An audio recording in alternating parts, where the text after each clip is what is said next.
Sup, guys? This is Nate, and this is my review of Star Wars the Acolyte, Season 1, Episodes 1 and 2. Let's get into it.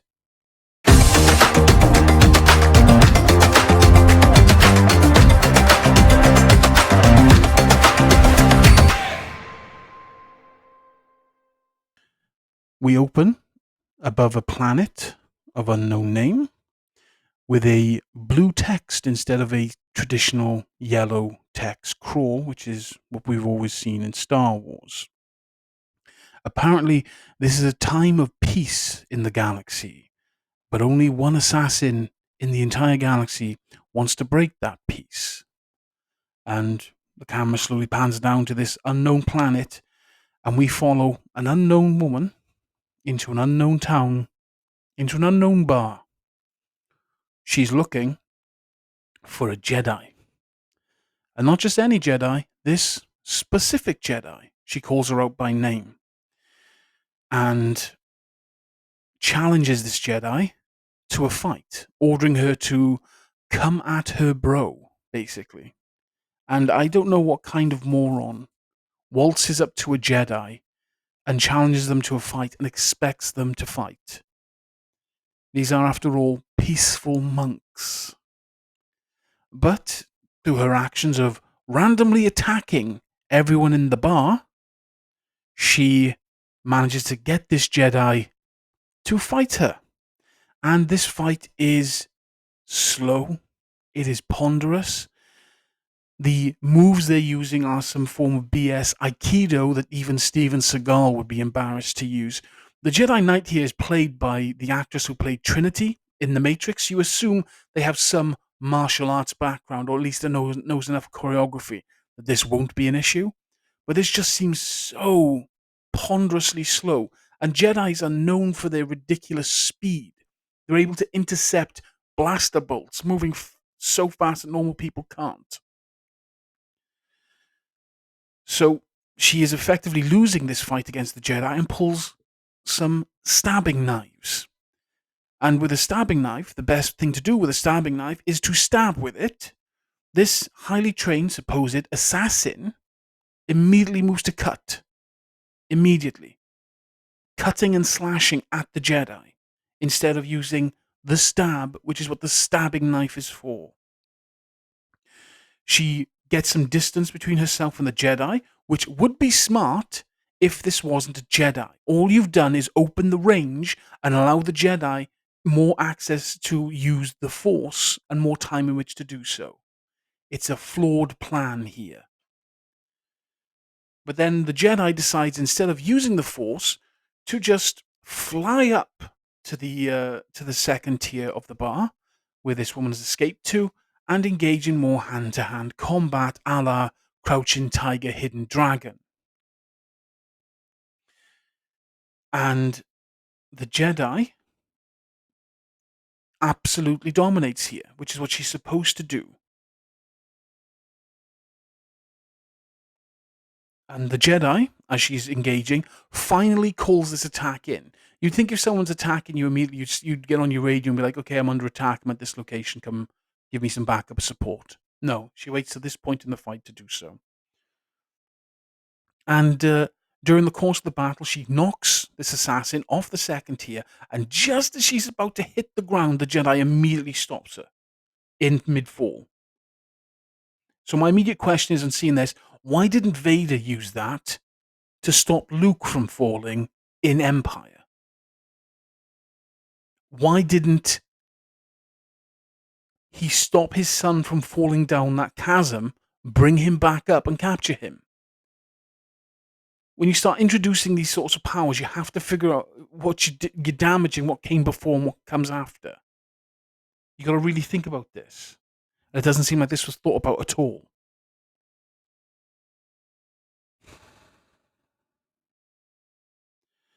She loses sight of the assassin, who ambushes her from the shadows, something which should be impossible for a Jedi, given that the Force is supposed to always be telling them when danger is near, akin to Spider-Man's spider sense.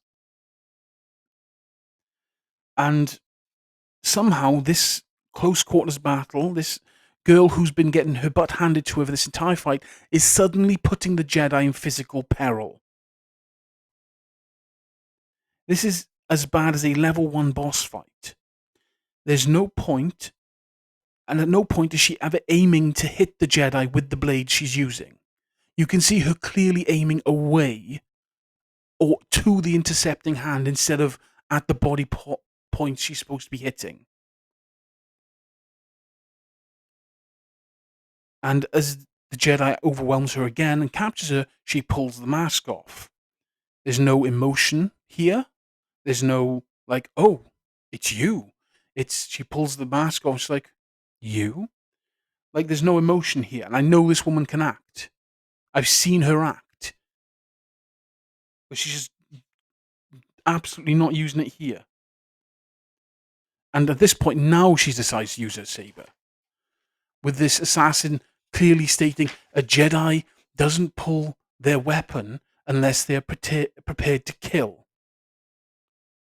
That is ridiculous. Jedis pull their lightsabers for any number of reasons. Sometimes it's to open a door, a la Qui-Gon Jinn in Episode 1. Sometimes it's to light up dark corridors when they're going into, like in the Clone Wars. Every time they pull their saber, it's for a specific job. It's not because, boom, oh, I'm going to kill someone now. They use the saber as the tool for the job, which is what the lightsaber is supposed to be in the first place. She uses a distraction of the barman, who has just revealed himself, and throws a knife at the barman. The Jedi uses the Force to stop the knife, and this is the distraction the assassin needs to kill the Jedi by plunging a second knife into her chest. And I have no emotion here whatsoever. I don't know why she's doing this. I don't know who this Jedi is. It's just one of these things that happened. And as the Jedi falls, things fade to black. We come back after the opening credits to the assassin waking up in bed. We don't know who she is quite yet, but we know her name is Osha. She grabs a Star Trek TOS style tricorder that's actually a droid and makes her way into the hall, where she meets with another member of the crew. Apparently, Osha is quite antisocial, as she was not with the crew when they decided to go off and party at Nar Shaddaa. She snarks back at the crew member, only for a red alert to sound. Very interesting to see a red alert in Star Wars, but there we go. The shields are malfunctioning, and it's up to her, as one of the maintenance crew, to go out and fix it. And apparently, it's quite weird for the shields to be not working because the Trade Federation don't ever use their shields. I'm pretty sure that changes in the future. She is apparently something called a Metnix, a person who goes outside to fix maintenance issues outside the ship, something that the Republic has banned and said it's only fit for droids. Interesting bit of lore back there, I like that. And we see, as she's fixing the device with her little friend there, that there's a small explosion and a fire. And I hate to break it to you guys, but that's not how fire works in space. It shouldn't be acting like a campfire at all. And if this is a plasma fire or some sci-fi tech fire, then for the love of God, at the bare minimum, change the color and add an intensity to it so it's like a jet engine and less like a campfire. This is supposed to be a high pressure, quotation marks there, high pressure fire. And that fire is not high pressure at all. It should be absolutely blasting out. Well, as Osha goes to fix it, she has an audio flashback to something we don't know yet. Why would you use and her friend grabs a flame retardant of some kind and blasts it. But it's a gaseous flame retardant. Why would you need that in space? There's no air in space. What are you trying to smother? Exactly. It's just so weird. It's like you attempt to do something, but you go the wrong way about it. It's so weird. At least use something with more visual intensity. Something that's more like, ooh, science fiction sort of thing. This just feels lazy in its creativity. We get an incoming ship, and the man helping her says, "Hey, friend of yours." And how would he know who this ship is? As we get into the cockpit of the identified Trade Federation ship, we see some Catanamoidians, and apparently the ship is a Jedi ship, piloted by one Jedi Knight, Yord Fandar, who's acting as a master here, and Padawan Tassi Loa, a Catwoman of some variety. These Jedi are dressed in what we know as new, in these really awful looking robes. I mean, I know they're what the High Republic dress Jedi in. I've seen some of the artwork for the books, but this just looks, in real life, it looks worse than it does when it's drawn. I mean, this is. I'm not expecting something truly uniformish and stylish like a musketeer's uniform from the man in the Iron Mask or the Three Musketeers films. But what I am expecting, bare minimum, is to not look like you've bought these off Etsy. Bare minimum. They oh, they look awful. We get the Jedi then as they come in. They're looking for Osha, and they make threats with the Force. Now, this is something that really annoys me because Anakin, at his worst in the Clone Wars, when he was getting really militant, was not threatening people with his Force powers. He was not randomly going into an interrogation and going, "I'm going to use the Force and I will rip it out of your mind," like this Jedi is threatening here with his hand gesture, because the, that's what he's threatening here. He's threatening, I'm going to use the Force. I'm going to use the Force. I will force it out of you. That is not a good look for anybody. We find out here that Osha is a former Jedi and friend of Yord Fandar. She is in the corpse sec here after leaving the Jedi. We don't know why she's left the Jedi yet, and apparently the Corsac is a long way away from Coruscant, and even in the old EU maps, that is true. It is quite the distance. And he is on an absolute hair trigger. She moves to take something from her pocket, and his hand is on his lightsaber immediately, like this is the OK Corral, and he's about to shoot someone. Talk about on a hair trigger. Mm-mm-mm. And Jedi are supposed to be able to recognize threats immediately, and that clearly was not a threat. And we find out here that they are enforcing law here. I'm acting more like police than regular Jedi. And I'd figure if they were sending some Jedi after a former Jedi, those Jedi would have to be temple guards, because we see in the later series that the temple guards are effectively the Jedi's police. He interviews her, and we learn that she left the Jedi 6 years ago and joined the Jedi when she was 8 years old. And then they begin to tell me her backstory instead of showing me her backstory. Why not allude to the backstory, like not give any specifics, and then in the later episode show me the backstory? Why is he narrating it to me? We have motive. Apparently, this Jedi master forced her out, the one that was assassinated, forced her out of the Jedi. And she says, "No, I left the Jedi because I wanted to leave." She has no alibi, as she didn't join her friends for their little getaway on Nar Shaddaa. And then she's identified by one witness. And this is stupid. An eyewitness and a scant motive is no means for a conviction, but they're taking her anyway.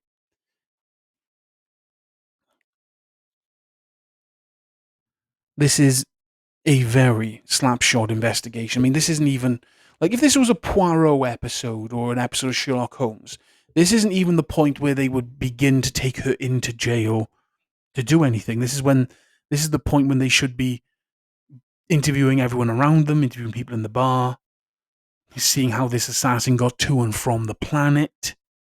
There's a dozen other things you need to do, including interviewing this person before arresting them, before you can arrest them. I mean, this feels very rushed, like they didn't want to have a police thing going on.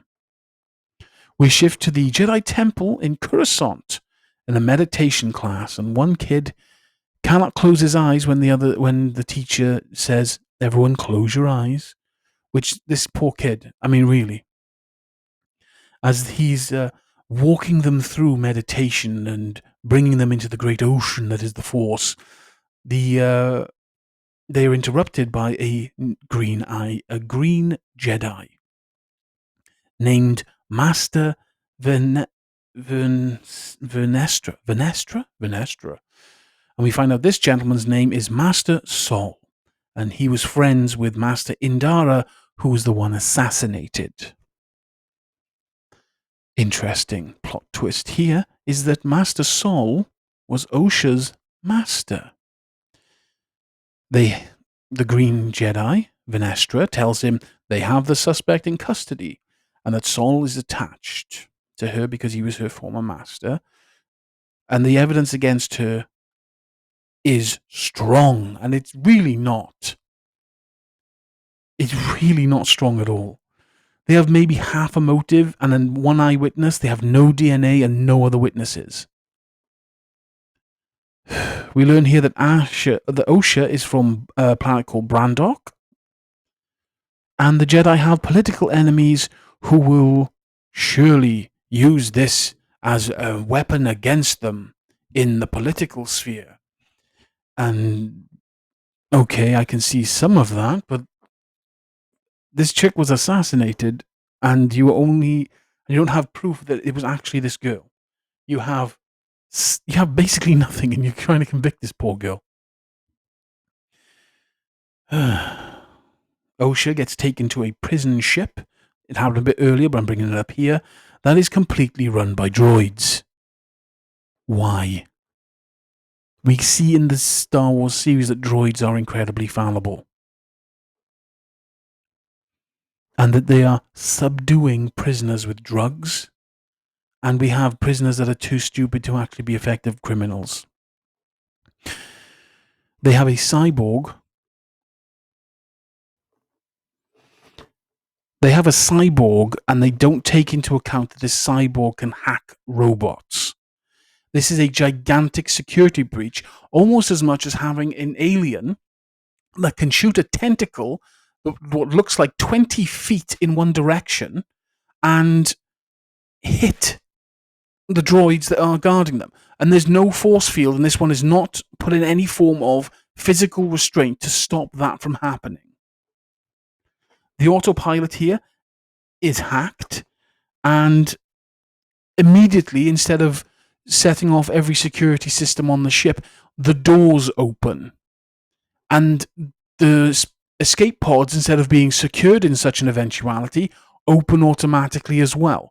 This seems like the worst security system to have on a ship that's supposed to be taking highly dangerous prisoners to prison.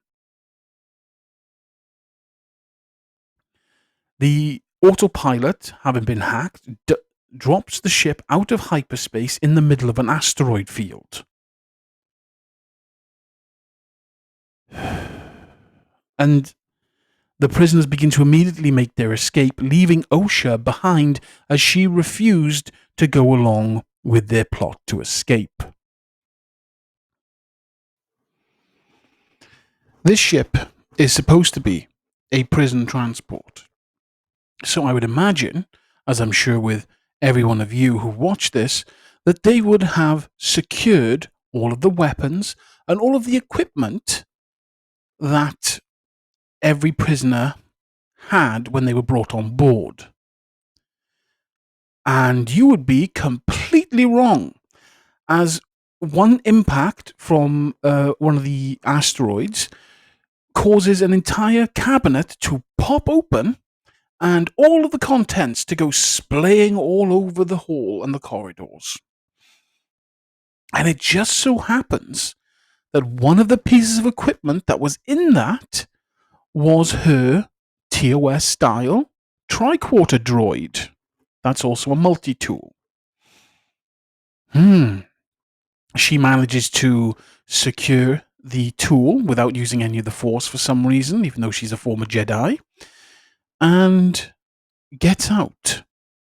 And as she makes her escape, she sees one of the prisoners who's been drugged, lying down in his cell, insensate. So, being the good person she is, Osha takes the alien device off his mouth that's providing the drug and tries to help him. This immediately backfires as he blazes past her, jumps into the last escape pod, and then BTFOs, leaving Osha holding the bag.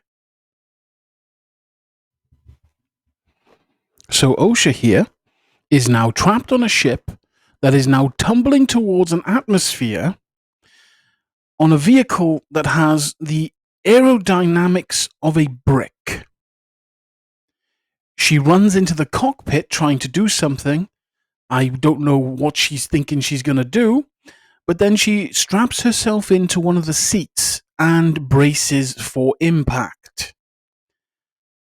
And I don't know why the autopilot's on fire in the bridge here, but I guess that just happens. And the ship impacts, dragging along due to its own inertia and then grinding to a stop. And my first question is, how does she survive here exactly?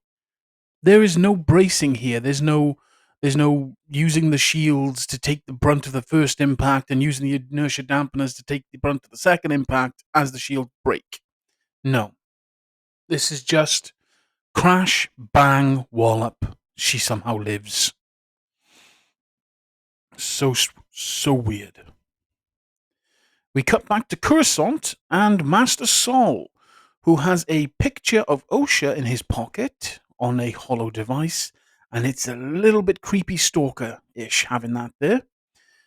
His new Padawan sees this pic when there's no way on God's green earth that she could see it over his shoulder like that from where they've cut. And she asks, why is he so attached to his former apprentice?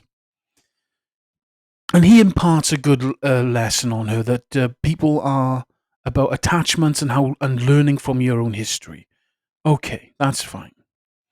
He then goes to the Jedi dungeon, somewhere in the temple apparently, and we see all the prisoners who had escaped in jail cells, all saying that it was Osha, the Jedi killer, that helped them to escape.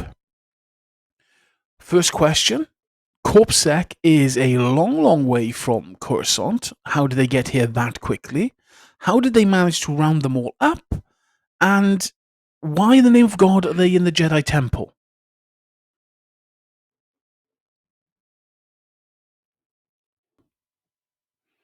We find out the ship has crashed on planet Karlak, and Sol uses a mind trick to somehow cure a prisoner of his insanity to find out the truth of what happened.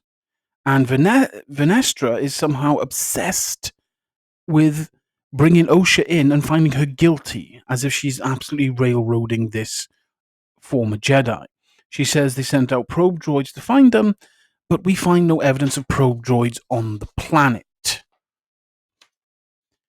We cut back to Karlak with Osha just waking up. We don't know how long she's been unconscious, but it's long enough for these criminals to be caught and brought to Coruscant. So a pretty long time, apparently. We see a shadowy figure at the door. Is it a Force vision of some type? Maybe. She seems to know who this person is. Saul gets told to put a team together and bring Osha in, so he gets a team together, including Yord, who for some reason is topless in a common area steaming his robes. One for the ladies, I suppose. And we have a Padawan here talking back to a Jedi Knight, as if this is not a rigid hierarchical order. Osha is following this figure as she's leading her into the snow and into a cave. Is this a vision of her sister, or is she just mentally unwell? We get a little flashback with no real explanation, and we get a little bit of a mystery solved here as we find out that May is her twin, she is alive, and she killed Indara. Or potentially, Osha's just gone crazy. Osha spots a Jedi ship and bolts. And we don't know where Yord's Padawan is in this instance because we only get Saul, his Padawan, and Yord. Osha runs into a cave, the Jedi follow, and then openly contradict what May said at the beginning of the episode by whipping out their lightsabers, turning them on to find some light to go after her. And Yord almost causes Osha to fall off the cliff she's on because she's been run into a dead end. And then Saul uses the Force to save her, like Indara did with May earlier. Osha and Saul have a heart-to-heart get-together, and she says May's alive, and he says, yes, I agree, without even any friggin' investigation into it. It's a bit contrived, and we get a speech from a shadowy figure and on a beach who, for some reason known only to him, decides to ignite his lightsaber and reveal that he is a Sith for all sundry to see. Right. Episode 2, we are on Omega. We see a two-eye version of Jabba's doorbell from Return of the Jedi. And for some reason, May has paid a child to activate this doorbell so it can pop out and she can drop a disc on it to shut it down. I don't know why she needs to activate it in the first place, and we will never know. She swans around this Jedi temple without so much as a by your leave, and no one questions who this unknown person is. They should at the very least feel her Force presence, but they do not. And at the very least, they should be querying why someone is walking around the Jedi Temple in a mask that is not a temple guard's mask.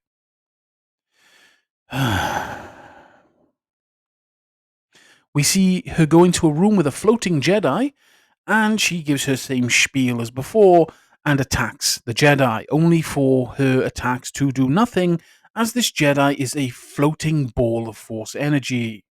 Well, he's in the middle of a floating ball, it's invisible, and we get a bit of a Laurel and Hardy moment of her tossing stuff and bouncing off, including her own kicks. Not a very smart assassin. She then jumps out the skylight once she's discovered, and I'm wondering as to why she didn't just use the skylight to get in. Why did she need to go through the front door and risk capture? It makes no sense. We jump back to Osha. She helps the Padawan, who is having issues with one of the consoles, and then she flirts a bit with her, and this Padawan looks a lot younger than her, and I'm getting some creepy vibes off that. We get the mental heavyweight that is Yord, who brings up a couple excellent points here when he gets shut down by Worf, because apparently Yord is making these statements and Yord is too stupid for words. Saul apparently didn't inform the Jedi that Osha had a twin. You would have thought, bringing a person in like that, you would have to write down who they are, where they're from, and what their family status is, including any and all relatives. But apparently he does not, and Venestra doesn't even know that Osha had a twin. They get sent to Omega, but Saul does bring up that there was another attack. No?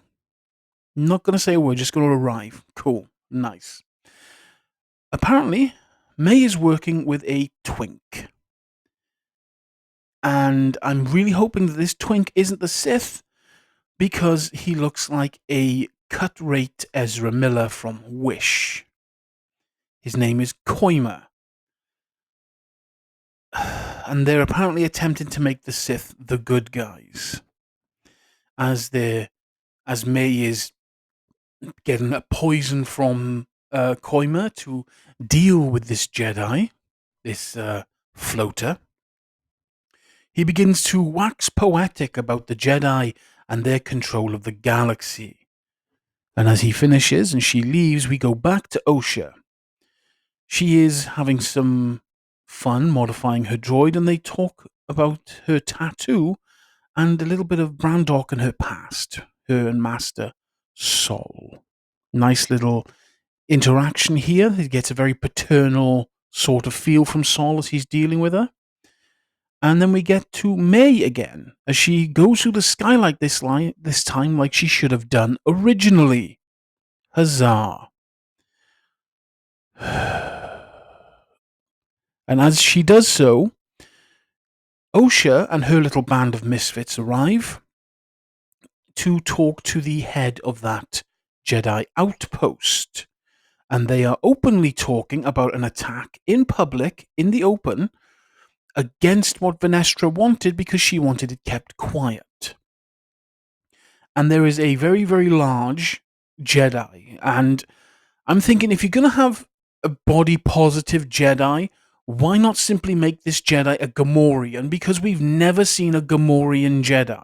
And that could be the excuse for the wait. Or whatever. May manipulates the floating Jedi, identified as Master Tobin, and gives him two options. Go to the Jedi Council and confess some unknown crime, or she hands him the poison and he kills himself. He takes option 2. The poison is called Bunta. The large Jedi says that the apothecary nearby has some supplies, and it could probably have come from there. And when they arrive, he doesn't recognize whom the apothecary is. Yord makes a quite smart plan. Go in there, stun the apothecary, take him to a secure location and interrogate him, which would be the safer option. But apparently, the Coruscanti Jedi allow their Padawans to openly contradict a senior knight, and she gives her own plan, which is have Osha go in there, pretend to be May, and get all the information they need, which may or may not work because we don't know if May is even on the planet or even if May has arranged for a escape with this person and has already gone. There are too many issues with this plan for it to work properly. But it works, apparently. She goes in after purchasing a headscarf and begins talking to the apothecary and bungles it immediately as he immediately identifies that she isn't May. Genius. And we get another contradiction to May's statement from the first episode as Yord pulls his lightsaber and only holds it in a menacing manner and doesn't kill anyone.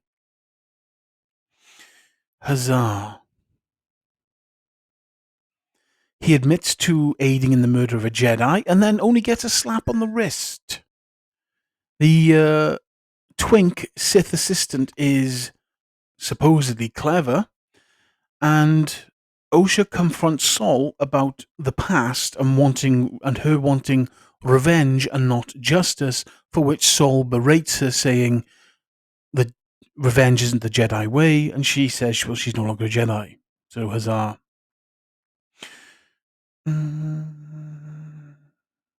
May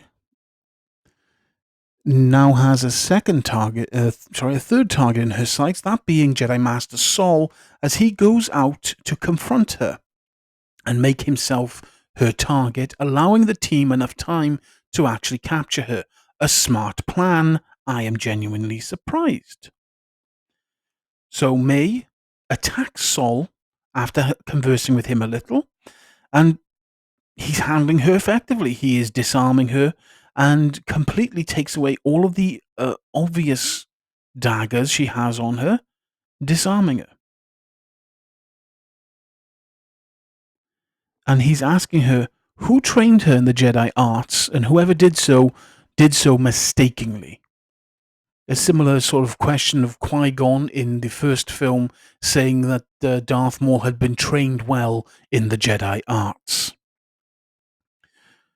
May here uses the conversation as a distraction to pull a hidden knife, but as soon as she throws it, Yord, hero of the day, force pulls it to him and catches it.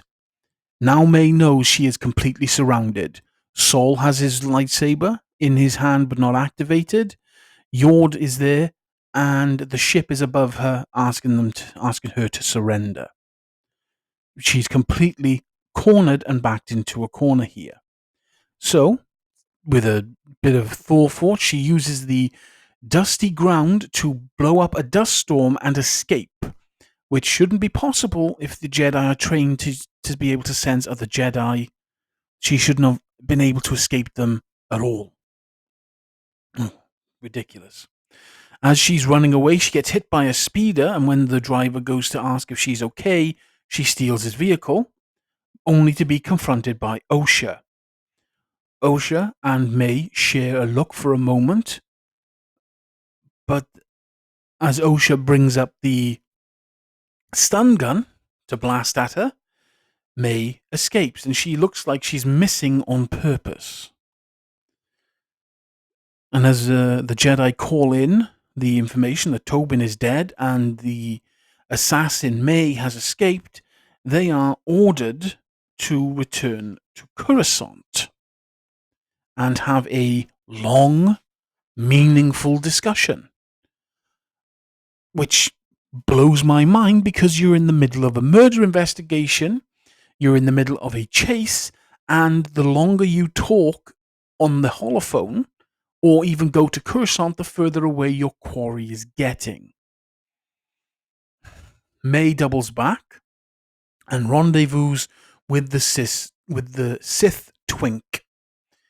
He gets her an escape and tells her that they have found the Wookiee on Kofar. And as he says so, we get a cut and we're on a largely forested planet with two men speaking Huttese who are apparently scavengers that are trying to steal a hyperdrive core from the Jedi Enclave, only to be confronted by the Wookiee Jedi, who scares them away like Bigfoot. These two episodes have not been great. I'm going to be perfectly honest with you. I was bored for the majority of these episodes, and I was as bored in this as I was in Ahsoka. The action scenes are boring and poorly choreographed. The emotional scenes don't hit and don't resonate. The acting is more wooden than I expect from Star Wars. We have a cast of characters that aren't interesting, and a murder mystery that isn't a murder mystery that gets solved way too quickly and way too easily. You could have had the premise of this story, these first two episodes, and you could have had them stretch over an entire season of content, not just two episodes. This could have been an entire first season of finding out who murdered this Jedi, why they murdered this Jedi. We have the red herring here in Osha, and then we have the actual murder in May, which could have been revealed at the end that, oh, Osha has a twin. We didn't know that. This could have been really grand in the hands of someone else. But unfortunately, it's in the hands of Leslie Headland, Harvey Weinstein's former personal assistant and personal friend of Kathleen Kennedy. And these two women are hell-bent on destroying the legacy of Star Wars for some unknown reason, for some unknown means. But that is beyond the purview of this review. So, for this review, these two episodes together, I give 2.5 stars. I would have given them 3, but I just cannot be that generous. So it's 2.5 stars out of 5. And the only thing that brings it up to half a point is some of the CGI. That's it. Hopefully the third episode is better. I'll be reviewing that later on. Thank you guys for your patience in listening to this review. If you like it, please like, comment, subscribe. If not, comment anyway. Any comment, as long as it's constructive, can help with the growth of the channel. I thank you and have a great day, guys. Big Nate.